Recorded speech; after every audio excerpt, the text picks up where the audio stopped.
নমস্কার বন্ধুরা, আশা করি আপনারা সবাই ভালো আছেন। আর পূর্বাস কিচেনে আপনাদের সবাইকে স্বাগত জানাই। আজকে আমি আপনাদের সঙ্গে শেয়ার করব পাঁপড়ের একটি নতুন রেসিপি, পাঁপড়ের কোপ্তা কারি। আশা করি আজকে পাঁপড়ের সম্পূর্ণ নিরামিষ রেসিপিটি আপনাদের ভালো লাগবে। তো চলুন বন্ধুরা, আজকের রেসিপিটি শুরু করা যাক। প্রথমে একটা মিক্সিং জারে দিয়ে দিলাম কয়েক টুকরো আদা, আর দিয়ে দিলাম একটা মিডিয়াম সাইজের টমেটো কুচি, আর দিয়ে দিচ্ছি ধনে পাতা। আমি ধনে পাতার ডাঁটাটাও দিয়ে দিলাম, একসঙ্গে এটা বেটে নেব। আর দিয়ে দিচ্ছি ঝালের জন্য কয়েকটা কাঁচা লঙ্কা আর দুটো কাশ্মীরি লঙ্কা। এটা ঝাল নয়, কিন্তু কালারটা অসাধারণ আসবে। সামান্য জল দিয়ে এর একটা মিহি পেস্ট বানিয়ে নিতে হবে। বাটা হয়ে গেছে, দেখুন একদম মিহিভাবে বেটে নিয়েছি। এরপর আরেকটা মশলা রেডি করে নিচ্ছি। একটা বাটিতে দিয়ে দিলাম হাফ টেবিল চামচ হলুদের গুঁড়ো, আর দিয়ে দিচ্ছি ঝালের জন্য হাফ টেবিল চামচ শুকনো লঙ্কার গুঁড়ো, আর দিয়ে দিলাম হাফ টেবিল চামচ জিরে গুঁড়ো। তবে আপনারা ঝালটা অবশ্যই কম বেশি করে নেবেন। এরপর সামান্য জল দিয়ে এর একটা পেস্ট বানিয়ে নিতে হবে। ভালো করে মিক্স করে নিয়েছি। এবার আমি এই মশলাগুলো সাইডে সরিয়ে রেখে দিলাম। আর এই রান্নার জন্য আমাদের লাগছে 4টা পাঁপড়। এরপর একটা মিক্সিং জার নিয়েছি। এই জারের মধ্যে পাঁপড়গুলো এইরকম কেটে নিয়ে দিয়ে দিচ্ছি।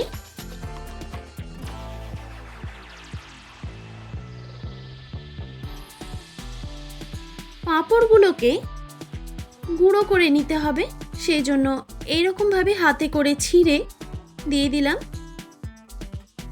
এবার একটা পাউডার বানিয়ে নিতে হবে।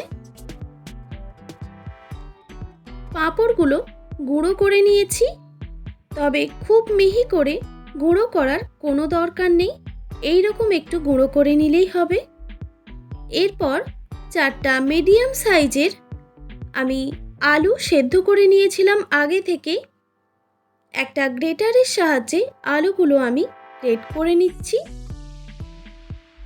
আপনারা চাইলে ম্যাশ করেও দিতে পারেন, কিন্তু এইভাবে গ্রেট করে দিলে আলুর মধ্যে যে মাঝে মধ্যে একটা দলা পেকে যায়, সেটা কিন্তু থাকবে না। আলুগুলো সব গ্রেট করে নিয়েছি। এরপর পাঁপড়টা যে আমি মিক্সিতে গুঁড়ো করে নিয়েছিলাম, সেটা এখানে অ্যাড করে দিলাম। এরপর দিয়ে দিচ্ছি স্বাদ মতো নুন আর সামান্য পরিমাণে হলুদের গুঁড়ো, আর দিয়ে দিলাম সামান্য পরিমাণে গরম মশলার গুঁড়ো, আর একটা কাঁচা লঙ্কা কুচি দিয়ে দিলাম। আর দিয়ে দিচ্ছি 2 টেবিল চামচ বেসন। তবে বেসনটা একটু কম দিলেই এই রান্নাটা ভালো লাগে, তো খুব বেশি বেসন দেওয়ার কোনো প্রয়োজন নেই।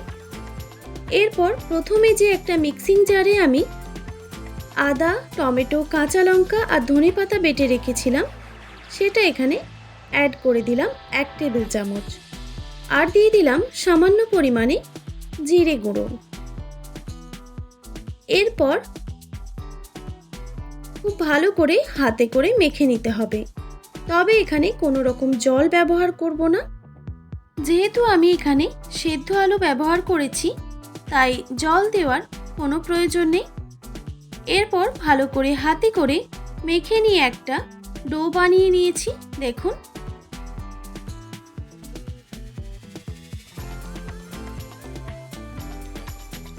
একদম পারফেক্টভাবে ডোটা বানিয়ে নিয়েছি। এরপর এর থেকে ছোট ছোট বল বানিয়ে নিতে হবে।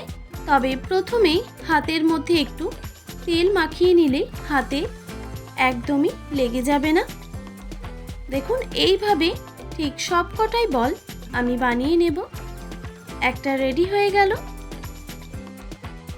তবে এইরকম ছোট সাইজের বল বানালে এই রেসিপিটা বেশি দেখতেও ভালো লাগে আর খেতেও ভালো লাগে। তো আপনারা বাড়িতে অবশ্যই একবার হলেও ট্রাই করে দেখবেন। নিরামিষ দিনে এইরকম একটি রেসিপি থাকলে কিন্তু আর মাছ মাংসের কথা একদমই মনে পড়ে না। এইভাবে আমি সব কটাই বল বানিয়ে নেব।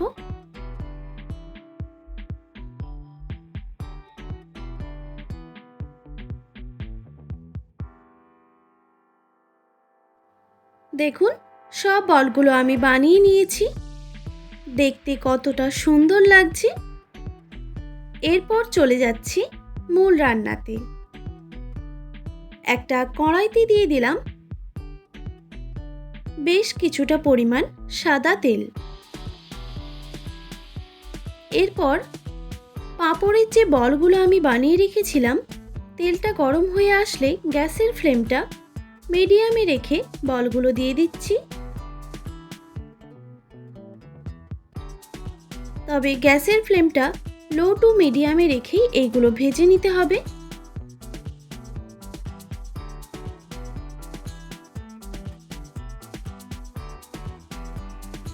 আর উল্টানোর সময় খুব আস্তে করে উল্টে দিতে হবে, না হলে কিন্তু ভেঙে যেতে পারে।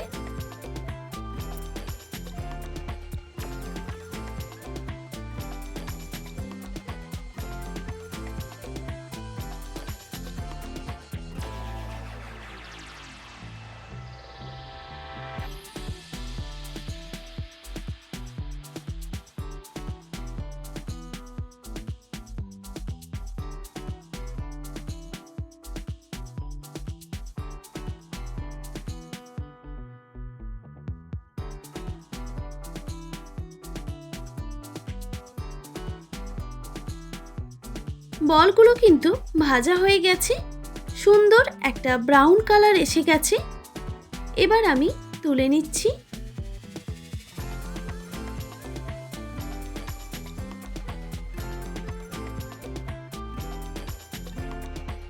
দেখুন দেখতে কতটা সুন্দর লাগছে। এরপর বাকি বলগুলো আমি একইভাবে ভেজে নেব।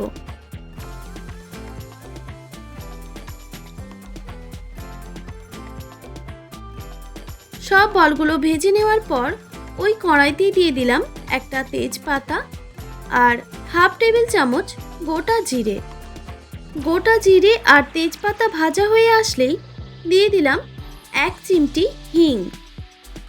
হিংটাকে একটু তেলের মধ্যে হালকা করে ভেজে নেওয়ার পর মিক্সিতে যে আমি প্রথমে মশলাটা বেটে রেখেছিলাম সেটা এখানে অ্যাড করে দিলাম। মিক্সির মগ ধোয়া সামান্য পরিমাণে জলও দিয়ে দিলাম। আরেকটা যে আমি মশলা বাটিতে রেডি করে রেখেছিলাম সেটাও একই সঙ্গে দিয়ে দিলাম। এরপর মশলাটাকে খুব ভালোভাবে কষিয়ে নিতে হবে। আর গ্যাসের ফ্লেমটা এখন আমি হাই রেখেছি।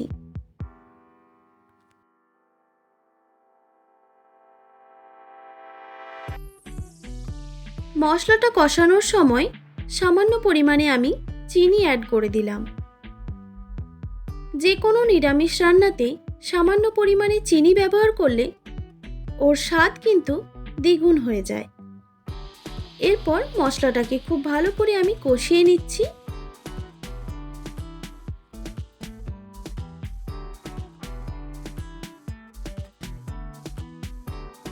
মশলাটা খুব ভালোভাবে কষানো হয়ে গেছে।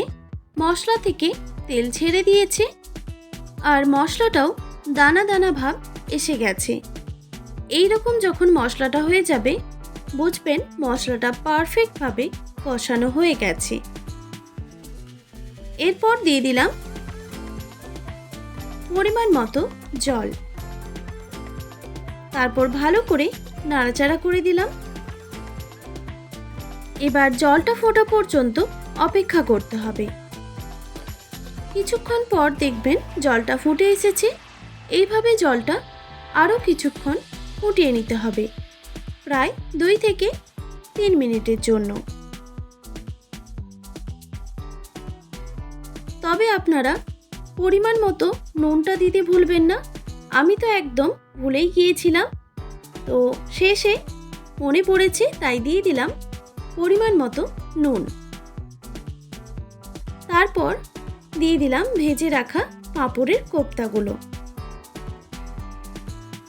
কোপ্তাগুলো দেওয়ার পর আরও কিছুক্ষণ ফুটিয়ে নিতে হবে।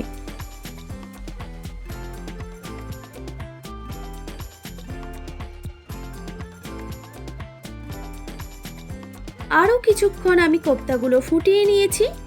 এরপর দিয়ে দিলাম সামান্য পরিমাণে গরম মশলার গুঁড়ো আর দিয়ে দিলাম 1 টেবিল চামচ ঘি।